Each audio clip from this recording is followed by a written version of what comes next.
Saudara-saudari, di penghujung bulan Mei ini kita masih tetap melaksanakan ibadah secara online. Demikian juga pada minggu yang akan datang, ibadah akan dilaksanakan secara online mulai hari Sabtu tanggal 6 Juni pukul 5 sore. Pastikan Anda mengikuti ibadah online minggu yang akan datang karena akan disertai dengan perjamuan kudus. Kita percaya bahwa Tuhan mampu memberkati kita sementara kita beribadah secara online di rumah kita masing-masing. Melalui tema Berjalan dengan Iman di sepanjang bulan ini, kita belajar tentang 5 sikap, yaitu 1. Ketaatan, 2. Komitmen, 3. Keteguhan hati, 4. Kegigihan, dan 5. Kerendahan hati. 5 sikap yang merupakan wujud dari iman kita kepada Tuhan ini akan menolong kita untuk menghadapi masa sukar tanpa berputus asa. Hari ini kita akan belajar dari firman Tuhan tentang sikap yang kelima, yaitu kerendahan hati. Kita akan mempelajari 3 langkah untuk membangun kerendahan hati di dalam doa, sehingga membuahkan doa yang efektif di dalam kehidupan kita, serta memampukan kita untuk melewati masa sukar ini dalam sikap yang berkemenangan. Sebelum kita mendengar tentang ketiga langkah kerendahan hati di dalam doa yang akan sangat menginspirasi kita tersebut, mari kita menyiapkan hati serta terlebih dahulu memuji Tuhan. Karena Allah, kami nyanyikan puji-pujian sepanjang hari. Mari sama-sama kita puji Tuhan.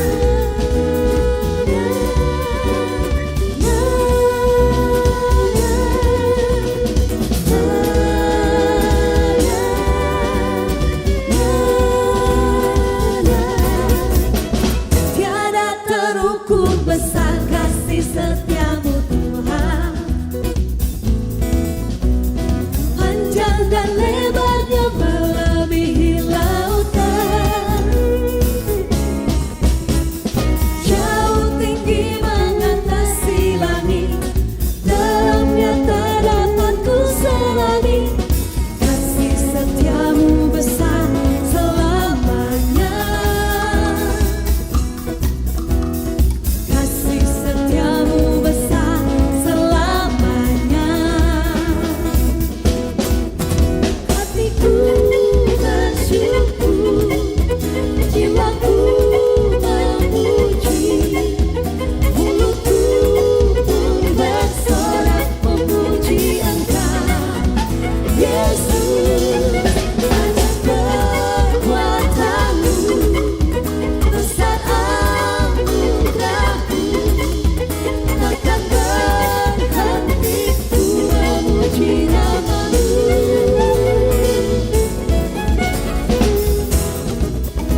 dunia takkan sanggup ku berikan.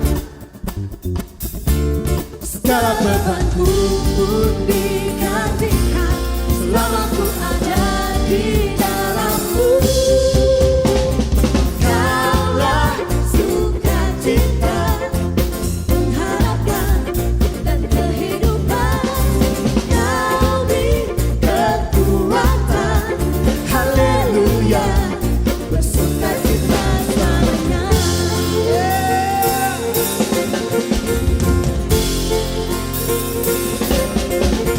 Kau ada mendampingi setiap langkahku.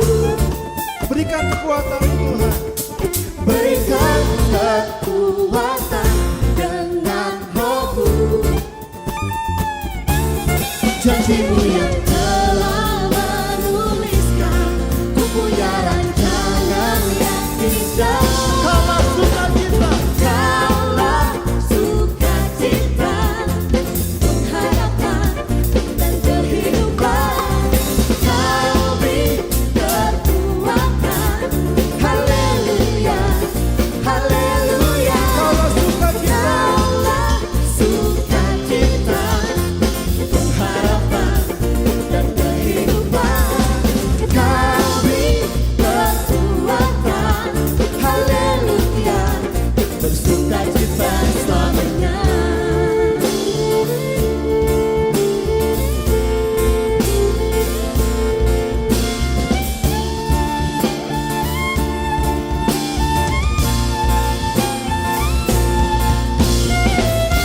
Hanya Kau Tuhan kami, Kau sumber pengharapan kami, Kau sumber sukacita kami Tuhan. Kepadamu kami berharap, kepadamu kami mohon Tuhan. Terpujilah namamu selama-lamanya, sumber sukacita kami. Kaulah sukacita, pengharapan dan kehidupan. Kau beri kekuatan, haleluya, haleluya. Kaulah sukacita, kaulah sukacita, pengharapan dan kehidupan. Kau beri kekuatan, haleluya, bersukacita, haleluya, bersukacita selamanya.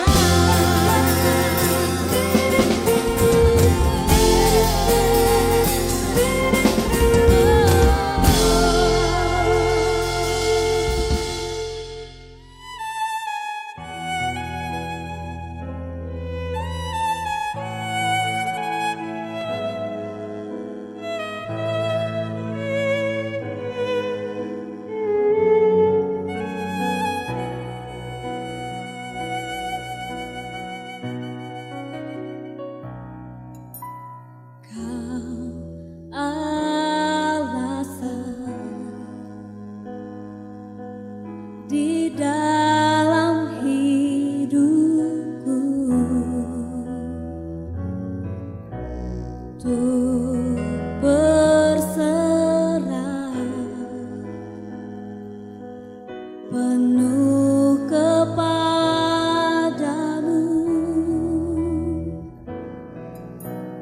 Di luarmu ku tak akan mampu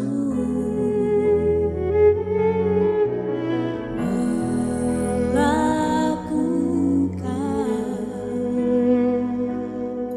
semua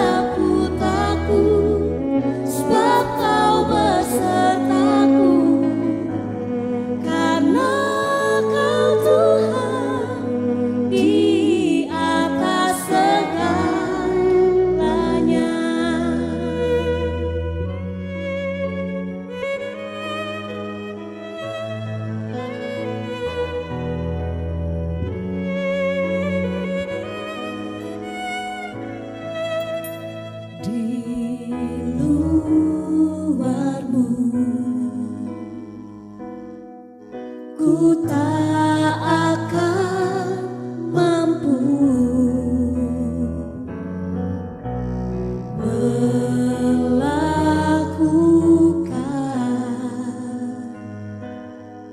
semua kehendak-Mu. Yesus penolongku, ku cari wajah-Mu. Kau yang ku perlu di setiap waktu. Tiada ku takut, sebab Kau besertaku. Karena Kau Tuhan di atas segalanya.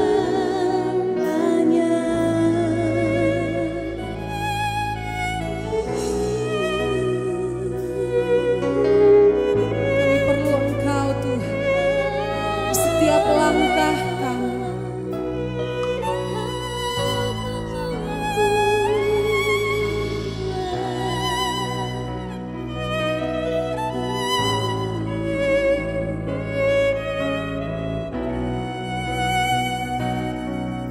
Ku perlu Kau Tuhan, ku perlu Kau Tuhan, ku perlu Engkau Tuhan.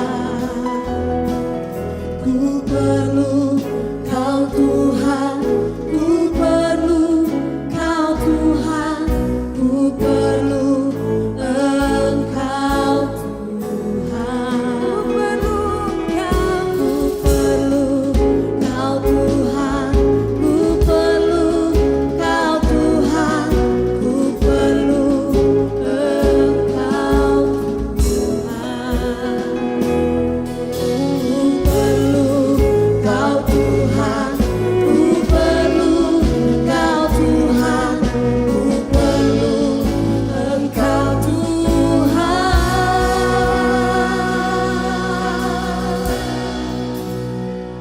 Yesus penolongku, ku cari wajah-Mu. Kau yang ku perlu di setiap waktu. Tiada ku takut, sebab Kau besertaku. Karena Kau Tuhan di atas segalanya. Yesus penolongku, ku cari wajah-Mu. Kau yang ku perlu di setiap waktu. Tiada ku takut, sebab Kau besertaku. Karena Kau Tuhan di atas segalanya.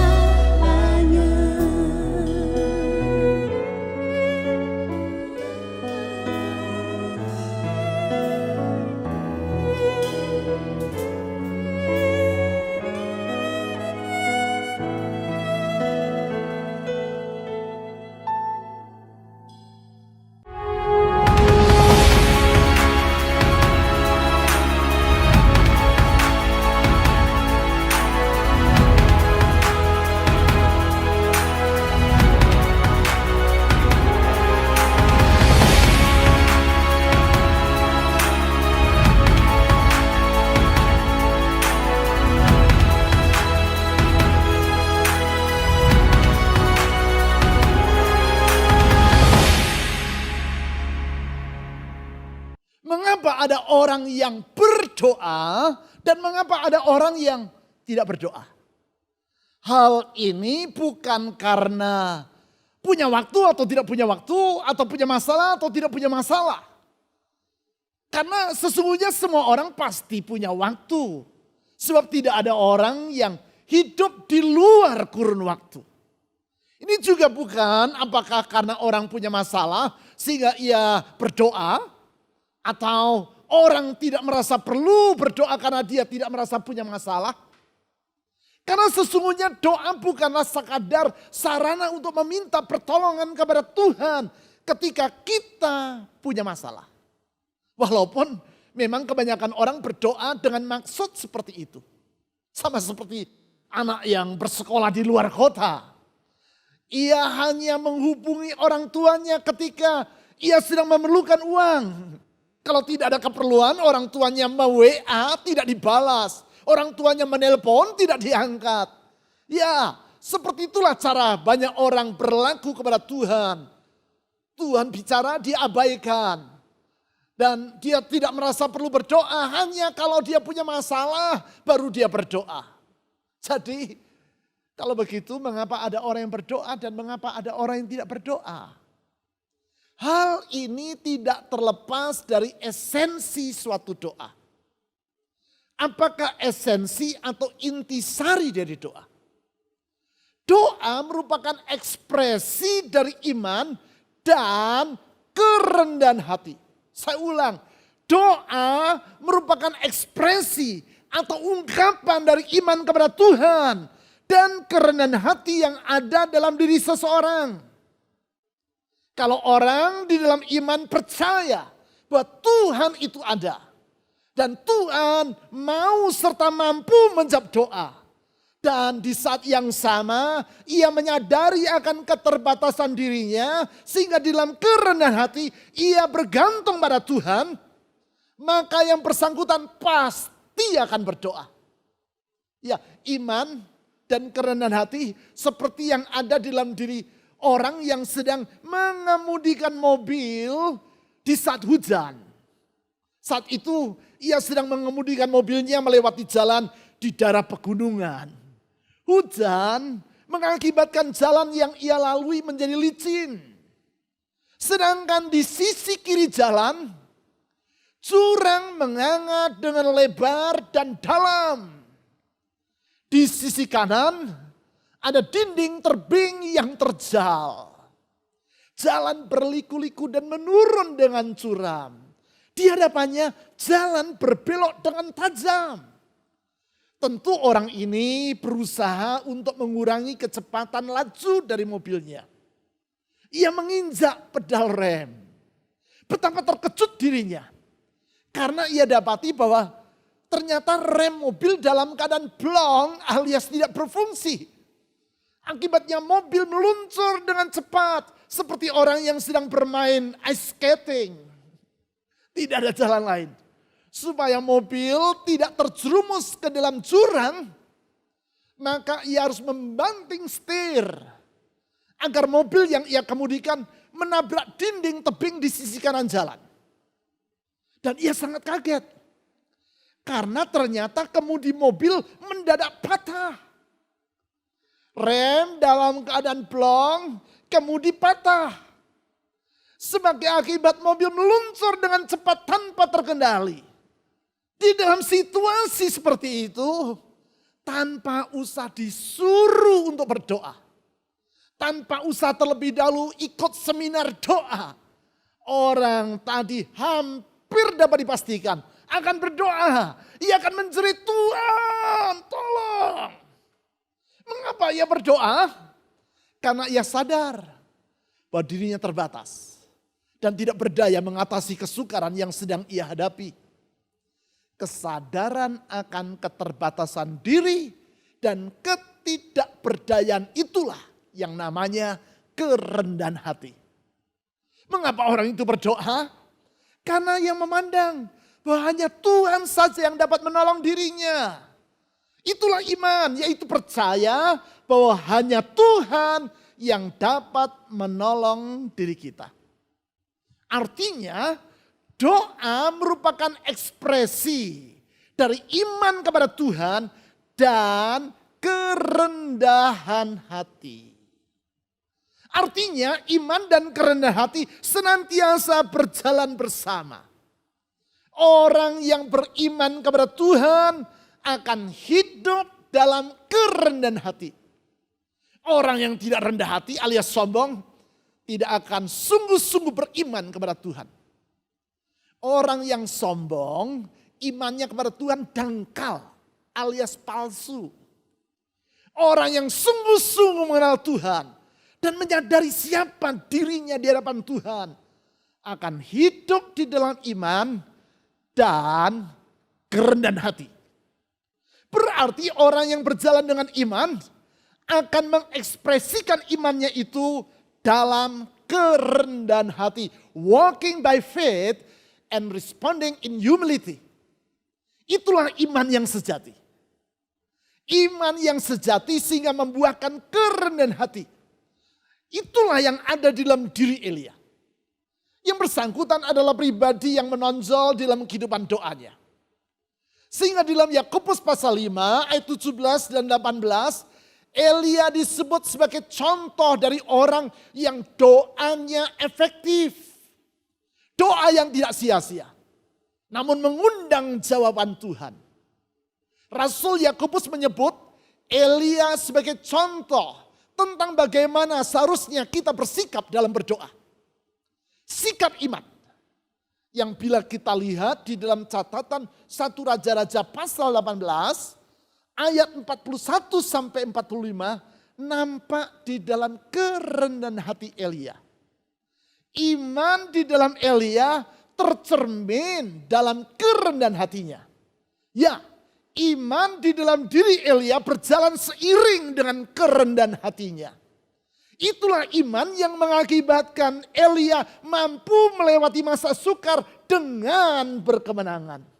Masa sukar, yaitu kemarau yang sangat panjang selama 3,5 tahun atau seluruh wilayah Israel.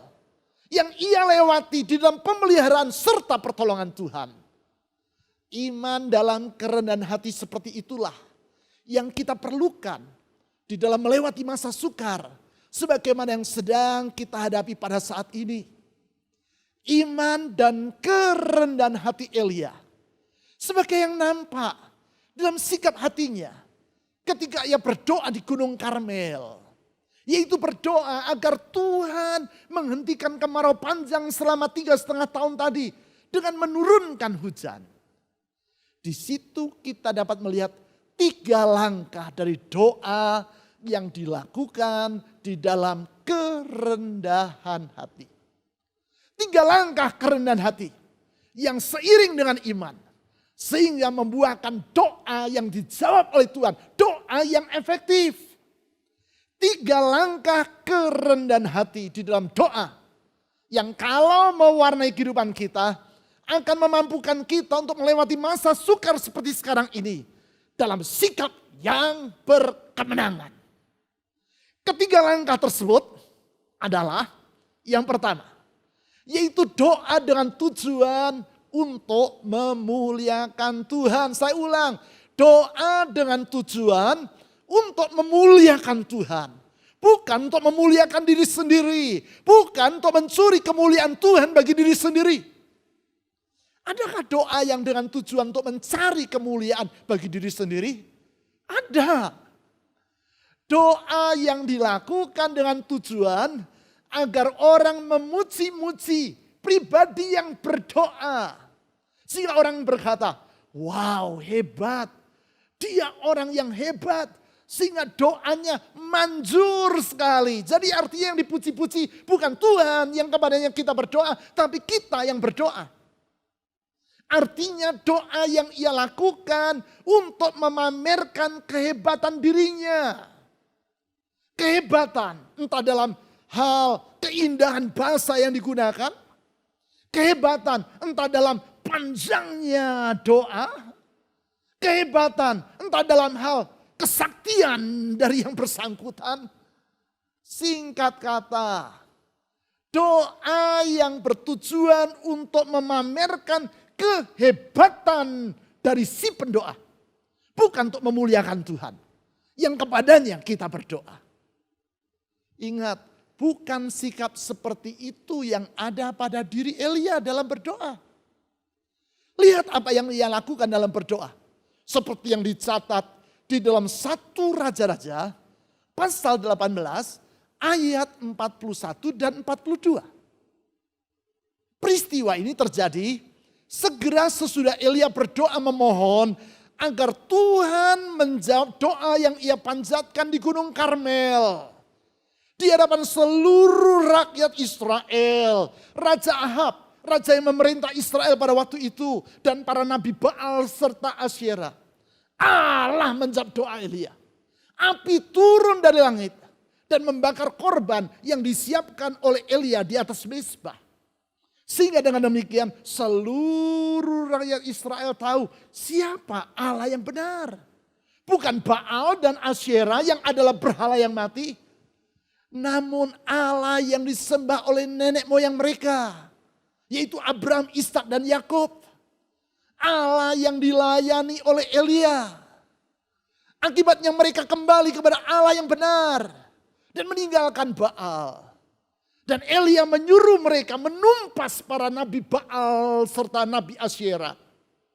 Sesudah itu, sesudah semua peristiwa itu terjadi, di dalam 1 Raja-Raja pasal 18 ayat 41 dan 42 dicatat sebagai berikut. 1 Raja-Raja pasal 18 ayat 41 dan 42. Kemudian artinya sesudah semua peristiwa tadi terjadi, berkatalah Elia kepada Ahab raja Israel, "Pergilah, makanlah dan minumlah, sebab bunyi dera hujan sudah kedengaran." Lalu Ahab pergi untuk makan dan minum. Perhatikan kalimat berikutnya. Tetapi Elia naik ke puncak Gunung Karmel. Lalu ia membungkuk ke tanah dengan mukanya di antara kedua lututnya. Sesudah semua tadi terjadi, apa yang dilakukan oleh Elia? Ia menyuruh Ahab untuk makan dan minum. Namun ia bukan ikut makan dan minum bersama dengan Raja Ahab. Walaupun dapat dipastikan kalau semisalkan ia berkata, "Aku juga ingin makan bersama dengan engkau dan minum bersama dengan engkau." Raja Ahab akan sangat senang untuk makan dan minum dengan nabi yang luar biasa ini. Namun inilah yang dilakukan oleh Elia. Ia naik ke puncak Gunung Karmel dan berdoa di sana. Mengapa Elia naik ke puncak Gunung Karmel? Apakah Allah hanya ada di puncak gunung dan tidak ada di lereng gunung? Apakah di puncak gunung doanya akan menjadi lebih manjur dan mujarab? Tentu bukan. Sebab ingat, beberapa jam sebelumnya Elia berdoa di tempat di mana Raja Ahab sedang berada, di lereng gunung, dan Tuhan menjawab dengan api. Lalu kalau begitu untuk apa ia naik ke puncak gunung? Dapat diduga, yaitu supaya ia berdoa seorang diri. Dan memang itulah yang ia lakukan. Ia berdoa seorang diri di puncak gunung. Agar orang tidak melihat dirinya dan memuji-muji kesalehan serta kehebatan dirinya. Oh, tapi bukankah beberapa jam sebelumnya ia berdoa di depan umum dan dilihat banyak orang di hadapan seluruh rakyat Israel dan Raja Ahab? Benar. Tapi ingat, Elia berdoa di depan mata semua orang itu agar mereka tahu siapakah Allah yang sejati. Allah yang disembah oleh Abraham, Ishak dan Yakub, yaitu Allah yang ia layani sebagai nabinya, atau si berhala yaitu Baal. Untuk itu Elia dengan sengaja menyuruh agar seluruh rakyat Israel melihat. Untuk apa? Untuk mengetahui siapa Allah yang benar. Bukan agar mereka tahu siapa nabi yang paling hebat, Elia atau Nabi Baal. Bukan. Jadi kalau ada orang yang menantang orang lain untuk berdoa bersama dengan dirinya. Dengan tujuan untuk menunjukkan siapa yang paling benar, dirinya atau orang lain. Siapa yang paling hebat, dirinya atau orang lain. Ini tantangan keblinger. Eli yang menantang para nabi Baal untuk berdoa bersama dengan dirinya di depan umum. Bukan untuk membuktikan siapa yang paling sakti di antara mereka. Namun untuk membuktikan siapakah Allah yang benar. Allah dari Abraham, Ishak dan Yakub, yaitu Allah yang kita sapa dan yang menyapa kita dalam Yesus Kristus. Atau para berhala, yaitu Baal. Sekarang Sesudah seluruh rakyat tahu siapa Allah yang benar, Elia tidak lagi berdoa di depan umum. Apalagi untuk memamerkan kehebatan dirinya. Tidak. Sekarang ia berdoa seorang diri di puncak gunung. Sebab ia ingin kalau Tuhan menjawab doanya, bukan dirinya, bukan Elia yang dipuji-puji, namun Tuhan yang dimuliakan. Itulah kerendahan hati. Bukan mencari kemuliaan bagi diri sendiri, namun untuk memuliakan Tuhan. Doa dalam kerendahan hati seperti itulah yang diajarkan oleh Tuhan Yesus kepada para muridnya. Sebagaimana yang dicatat di dalam Matius pasal 6 ayat 5 dan 6. Saya akan bacakan ayat itu. Matius pasal 6 ayat 5 dan 6. Kata Tuhan Yesus, dan apabila kamu berdoa, janganlah berdoa seperti orang munafik. Jadi ternyata ada juga orang munafik yang berdoa. Tapi doa orang munafik adalah seperti ini. Mereka suka mengucapkan doanya dengan berdiri dalam rumah-rumah ibadat dan pada tikungan-tikungan jalan raya. Supaya apa? Supaya mereka dilihat orang. Karena mereka ingin pamer tentang doa mereka. Aku berkata kepadamu, kata Tuhan Yesus, sesungguhnya mereka sudah mendapat upahnya. Artinya doa mereka tidak didengar atau diabaikan Tuhan. Tetapi jika engkau berdoa, masuklah ke dalam kamarmu, tutuplah pintu dan berdoalah kepada Bapamu yang ada di tempat tersembunyi. Maka Bapamu yang melihat yang tersembunyi akan membalasnya kepadamu. Jadi doa bukan dan jangan menjadi sarana untuk memamerkan kehebatan diri. Namun harus sebagai sarana untuk memuliakan Tuhan. Bukan hanya dalam doa. Termasuk dalam segala hal yang kita lakukan. Untuk memuliakan Tuhan. Termasuk dalam berkhotbah. Kalau Anda pergi ke kota Kalkuta dan mengunjungi gereja Baptist Chapel di Circular Road di kota itu, di India, Anda akan melihat mimbar yang terbuat dari kayu di dalam gereja tadi. Gereja yang didirikan oleh Eustace Carey. Kemenakan dan salah seorang penerus pelayanan dari tokoh gerakan misi yang sangat legendaris di dunia, William Carey. Kalau Anda datang ke balik mimbar tersebut, Anda akan melihat sebuah kalimat yang terukir di balik mimbar itu. Kalimat dalam bahasa Inggris yang berbunyi, Sir, we would see Jesus. Tuan, kami ingin bertemu dengan Yesus. Kalimat yang pernah diucapkan oleh beberapa orang Yunani kepada Filipus, murid Yesus. Ketika mereka, orang-orang Yunani ini ingin bertemu dengan Yesus. Ya, kalimat itu pula lah yang ada di dalam hati jemaat yang sungguh-sungguh haus akan Tuhan. Mereka datang ke gereja untuk bertemu dengan Yesus. Bukan untuk melihat kesaktian dan kefasihan lidah dari pengkhotbah. Mengapa? Karena manusia termasuk seorang pengkhotbah tidak akan dapat membawa kita masuk ke surga. Karena seorang manusia termasuk pengkhotbah tidak dapat menjamin masa depan kita. Hanya Yesus yang dapat menjamin kehidupan kita. Sir, we would see Jesus. Kalau pengkhotbah menyadari hal ini, kalau pendoa menyadari hal ini, maka ia akan bersikap seperti Elia, yaitu meninggikan Tuhan dan memuliakan Yesus dan bukan memuliakan dirinya sendiri. Itulah doa dalam kerendahan hati. Karena tahu siapa diri kita yang sebenarnya dan siapa Tuhan yang sesungguhnya. Langkah kedua dari doa yang lahir dari kerendahan hati yang berjalan seiring dengan iman adalah doa dalam penyerahan diri kepada Tuhan. Doa dalam penyerahan diri kepada Tuhan. Ya, doa artinya kita menyerahkan diri kepada Tuhan. Dan bukan memaksa agar Tuhan menyerah untuk menuruti kehendak kita. Ini kebalik. Kebalik, kita paksa Tuhan menyerah. Keliru.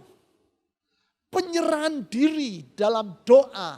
Seperti itulah yang diekspresikan oleh Elia. Melalui postur tubuhnya saat ia berdoa. Di dalam 1 Raja-Raja pasal 18, ayat 42 kalimat terakhir tadi dicatat demikian. Ia membungkuk ke tanah dengan mukanya di antara kedua lututnya. Ini adalah sikap merendahkan hati. Kerendahan hati yang bukan dipertontonkan. Karena saat itu Elia sedang berada di puncak gunung Karmel. Hanya dengan ditemani oleh bujangnya. Tidak ada yang lain. Tidak dipamerkan kepada orang. Kerendahan hati yang memang lahir dari hatinya yang terdalam. Karena Elia sadar bahwa dirinya bukan apa-apa di mata Tuhan. Walaupun ia baru saja membawa seluruh bangsa Israel kembali kepada Allah. Walaupun ia baru saja mengadakan KKR, kebaktian, kebangunan rohani besar-besaran di Gunung Karmel. Dan akibatnya seluruh bangsa Israel bertobat. Walaupun ia baru saja berdoa dan Allah menjawab doanya dengan api dari langit. Namun Elia tetap rendah hati. Ia tidak petantang petenteng seperti banyak pengkhotbah zaman sekarang.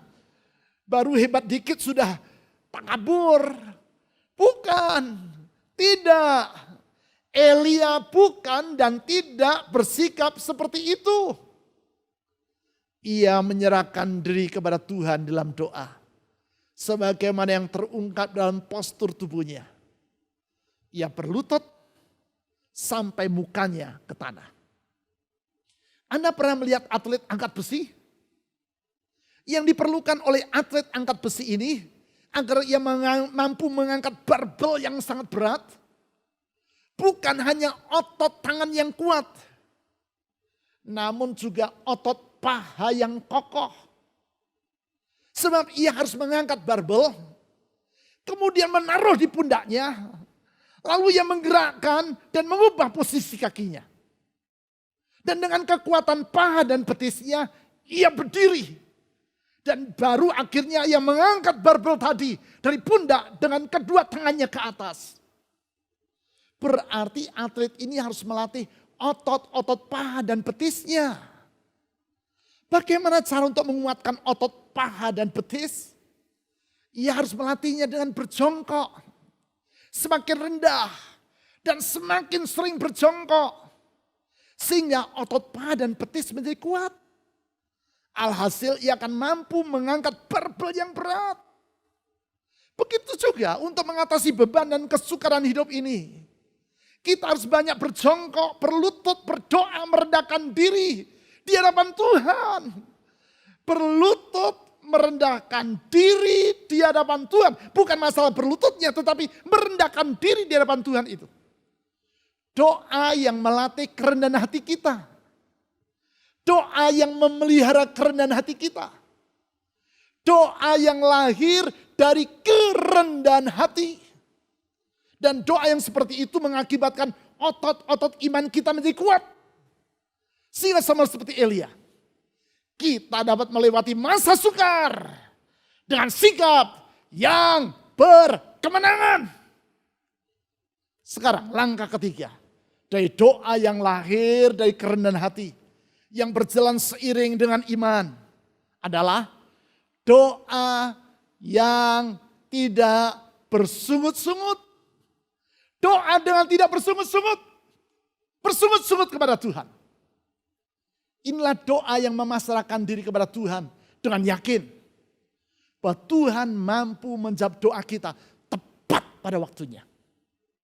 Seringkali kita mau mengatur Tuhan dengan memberitahu Tuhan apa yang harus ia kerjakan, bagaimana ia harus mengerjakannya, dan kapan ia harus melaksanakannya. Seakan-akan kita adalah bos dan Tuhan adalah pegawai kita. Kita memberi ceramah kepada Tuhan. Menguliai dia, seakan-akan dia tidak tahu apa yang harus ia kerjakan, bagaimana ia harus mengerjakannya, dan kapan ia harus melaksanakannya. Dan kalau Dia tidak mengerjakan atau menjawab doa kita seperti yang kita mau. Lalu kita bersungut-sungut kepadanya. Kita mengomel dan mengancam Tuhan. Jadi dalam doa seringkali kita menempatkan diri sebagai Tuhan. Dan Tuhan hanya sebagai pelaksana kehendak kita. Itulah doa yang palsu. Karena bukan lahir dari kerendahan hati. Kalau kita sungguh-sungguh mengenal Tuhan dan percaya kepadanya, maka kita akan merendahkan diri dalam penyerahan kepadanya. Kita yakin apapun dan kapanpun Tuhan menjawab doa kita, itu pasti yang terbaik. Apapun dan kapanpun Dia menjawab, itu pasti yang terbaik. Sehingga di dalam masa penantian, kita tetap gigih berdoa. Berdoa dengan sepenuh hati dan kerendahan hati. Dan bukan dalam kejengkelan hati kepadanya. Itulah yang dilakukan oleh Elia. Sebagaimana yang dicatat dalam 1 Raja-Raja pasal 18 ayat 43 sampai 45. Elia berdoa. Dan Tuhan tidak langsung menjawab doanya. Elia berdoa lagi. Dan Tuhan tidak juga langsung menjawabnya. Elia berdoa lagi. Demikian ia berdoa secara berulang-ulang.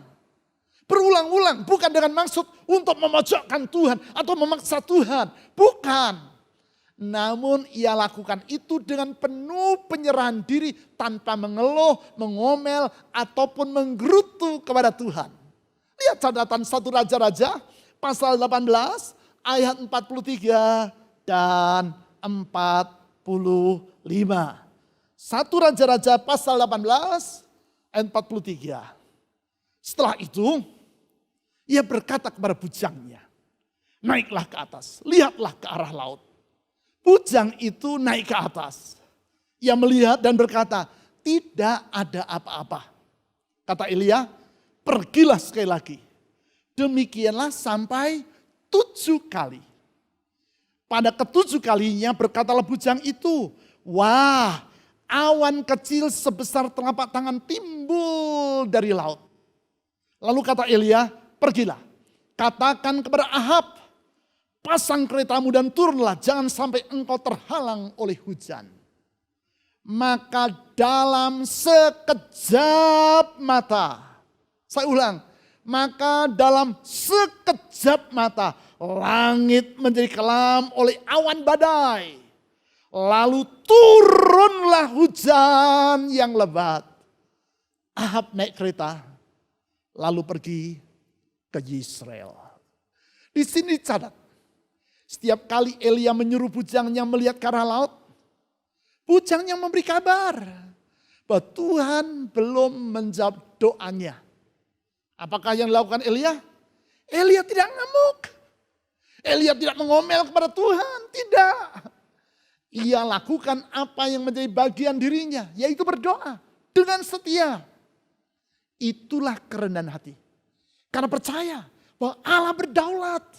Karena percaya bahwa Tuhan adalah pribadi yang kuasanya tidak terbatas. Itulah kerendahan hati yang berjalan seiring dengan iman. Kerendahan hati yang mengundang jawaban Tuhan. Sehingga hujan pun turun. Menghapuskan kekeringan selama 3,5 tahun. Doa yang efektif. Memang banyak orang yang berdoa seperti pribadi yang menggunakan vending machine. Vending machine. Anda tahu kan vending machine? Itu almari yang menyimpan minuman ringan seperti Coca-Cola dan sejenisnya. Serta camilan-camilan kecil. Kita datang almari itu, melihat minuman atau snack mana yang hendak kita beli. Kemudian kita memasukkan koin ke dalam mesin itu sesuai dengan harga yang tertera di situ. Lalu kita memicit tombol sesuai dengan minuman atau makanan yang ingin kita pilih. Sudah itu kita menunggu beberapa detik. Dan mesin berjalan, mendorong minuman atau makanan yang kita pilih tadi. Dan yang sudah kita bayar tadi. Minuman atau makanan itu terdorong lalu jatuh ke bawah. Dan kita tinggal membuka pintu kecil di bagian bawah mesin untuk mengambil dan menikmatinya. Namun kadang-kadang vending mesin tidak berfungsi dengan baik. Minuman atau makanan yang kita pilih tadi tidak keluar dari tempatnya. Artinya uang kita tertelan oleh mesin. Kita sudah membayar, namun tidak memperoleh apa yang kita inginkan. Walaupun biasanya di mesin-mesin seperti itu ada tulisan. Kalau Anda mengalami masalah, silakan menelpon nomor sekian-sekian. Maksudnya supaya kita melapor dan uang kita akan dikembalikan. Namun karena merasa berabe, harus meminta balik uang ya sebesar $1 yang tertelan mesin tadi. Maka tidak banyak orang yang menghubungi nomor yang sudah tertera tadi dengan telepon. Apa yang ia lakukan? Ini yang ia lakukan. Ya goncang-goncang almari vending mesin itu. Dengan harapan mesin akan berjalan dan pesanannya akan keluar. Sesudah digoncang-goncang berkali-kali, mesin belum juga berfungsi. Lalu apa yang ia lakukan? Ini yang ia lakukan. Ia tendang mesin itu dengan perasaan jengkel. Lalu ia tinggalkan si mesin sambil mengomel-ngomel. Nah, adakah di antara Anda yang bersikap seperti itu kepada Tuhan? Kita berdoa dan Tuhan belum juga kunjung menjawab. Lalu kita berupaya menggoncang-goncang Tuhan dengan berdoa keras-keras.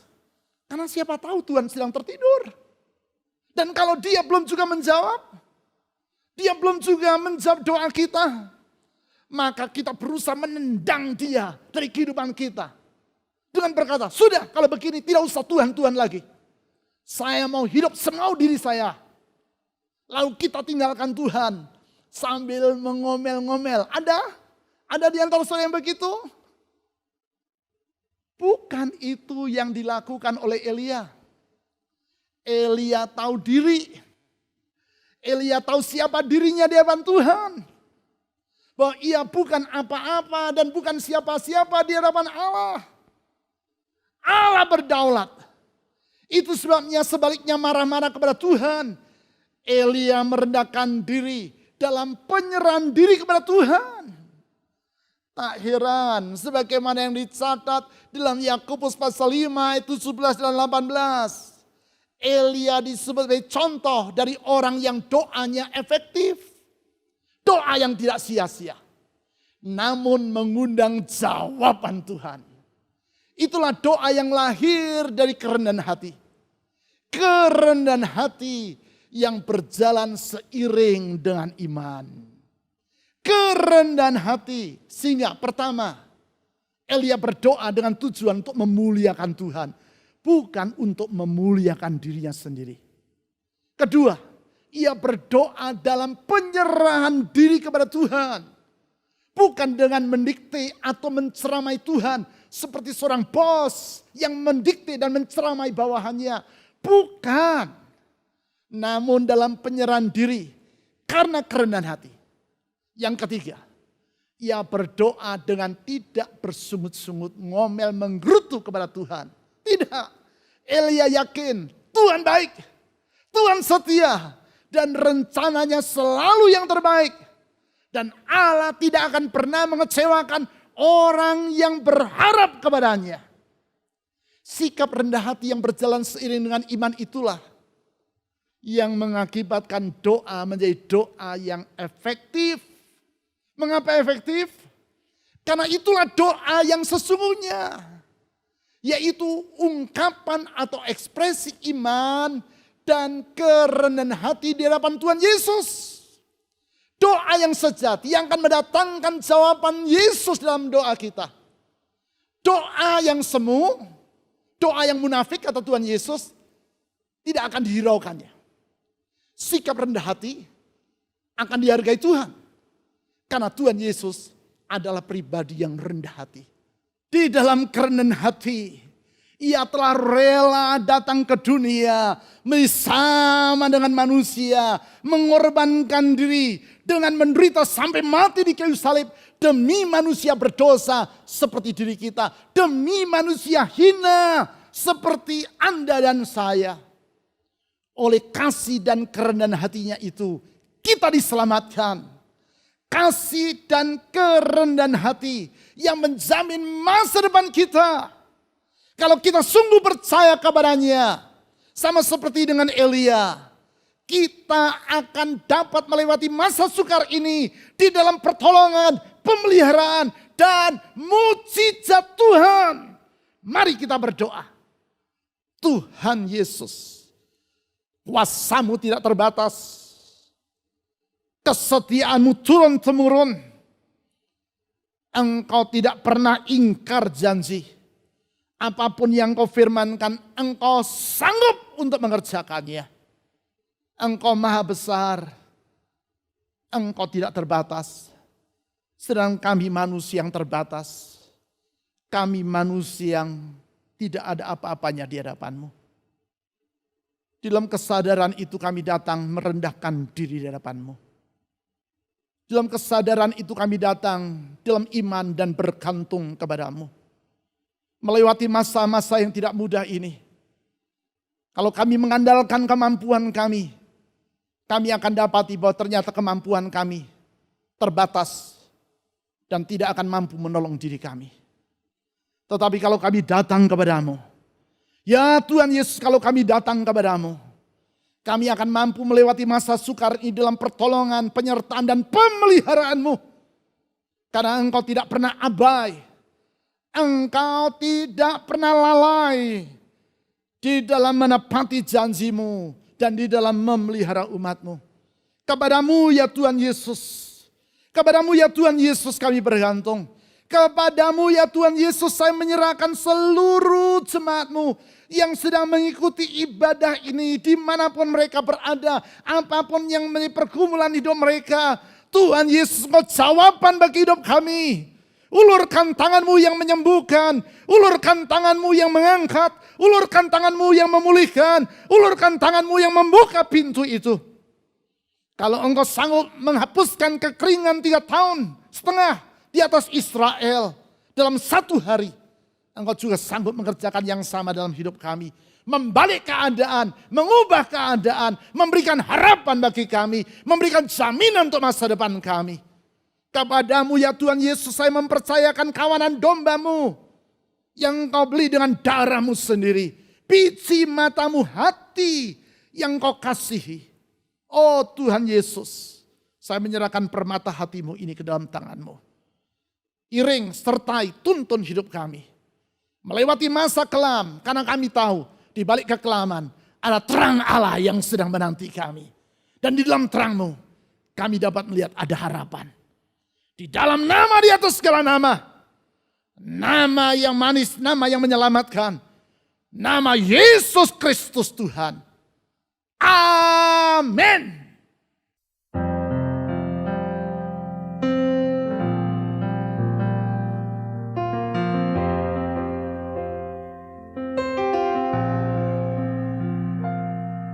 Ku bawa kepadamu, oh Tuhan, persembahanku ini. Ku ingin Engkau menerima korban syukurku melalui pujian. Takkan pernah ku bawa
Ibadah umum kita akan dilaksanakan dalam 2 warna. Yang pertama, MWS Main Worship Service. MWS atau Main Worship Service adalah ibadah umum dengan lagu-lagu pujian seperti yang selama ini kita gunakan. Yang kedua, Fusion. Fusion adalah ibadah umum dengan lagu-lagu pujian kontemporer yang sesuai untuk kaum profesi muda. Kedua ibadah tersebut dilaksanakan pada jam yang sama, dengan tema khotbah yang sama, tetapi dengan warna lagu pujian yang berbeda. Bila Anda menyukai warna lagu seperti yang biasa kita gunakan, silakan Anda mengikuti MWS, Main Worship Service. Sedangkan Anda yang lebih menyukai warna lagu kontemporer, yaitu yang sesuai untuk kaum profesi muda, silakan Anda mengikuti ibadah Fusion. Mulai hari Sabtu, tanggal 6 Juni 2020, ibadah online anak akan memiliki 2 ibadah, yaitu MyStar dan Star Kids. Ibadah online MyStar diperuntukkan bagi anak-anak yang berusia 7 tahun ke bawah. Sedangkan ibadah online Star Kids diperuntukkan bagi anak-anak yang berusia 7 sampai 12 tahun. Demikian juga untuk ibadah online Youth. Mulai Sabtu, tanggal 6 Juni akan tersedia dalam 2 ibadah, yaitu ibadah online khusus bagi para pelajar dan ibadah online khusus bagi para mahasiswa. Bagi Anda yang memerlukan dukungan doa, Anda dapat mengirimkan beban doa melalui WA atau WhatsApp di nomor 0811 309 077. Sekali lagi, kirimkan beban doa Anda melalui WA ke nomor 0811 309 077. Mari kita wujudkan iman dan kasih kita kepada Tuhan melalui persembahan kita. Anda dapat memberikan persembahan dan persepuluhan dengan mengirimkannya ke nomor rekening yang tertera di layar. Selain itu, telah tersedia alternatif bagi Anda untuk memberikan persembahan dan persepuluhan, yaitu dengan menggunakan dompet digital melalui aplikasi yang tertera di layar Anda. Anda juga dapat melihat berbagai informasi penting dari gereja kita melalui website www.fajarpengharapan.net atau melalui aplikasi GKPB Fajar Pengharapan serta Instagram GKPB Fajar Pengharapan. Terima kasih telah beribadah bersama kami dan kami sangat menantikan kunjungan Anda selanjutnya. Sampai bertemu kembali minggu depan. Kita akan mengakhiri ibadah di dalam doa. Bapa di surga, kami bersyukur kepadamu karena kami dapat tetap beribadah dan mengalami kehadiran Tuhan dimanapun kami berada. Kami mengakhiri ibadah dengan penuh sukacita dan melangkah dengan kepastian karena Engkau Allah yang Maha Kuasa bersedia untuk menolong kami. Engkau juga yang berkenan untuk menuntun jalan-jalan kami, sehingga kami aman dalam perlindungan Tuhan.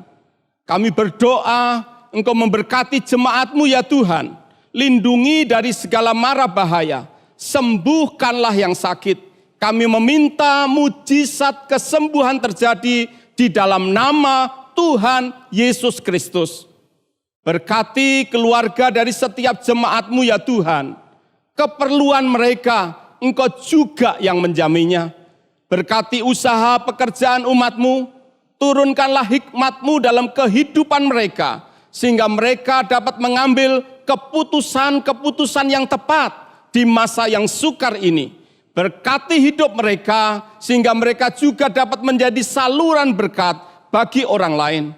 Kami berdoa untuk setiap jemaat-Mu yang telah dan akan memberikan persembahan ucapan syukur dan persembahan persepuluhan. Limpahkanlah berkat-Mu di dalam kehidupan mereka. Dengan keyakinan akan kemurahan Tuhan, saya berdoa, kiranya berkat dari Bapa di surga, kasih dari Tuhan Yesus Kristus, dan pertolongan Roh Kudus dialami oleh setiap jemaat-Mu. Di dalam nama Tuhan Yesus, kami berdoa dan bersyukur. Amin.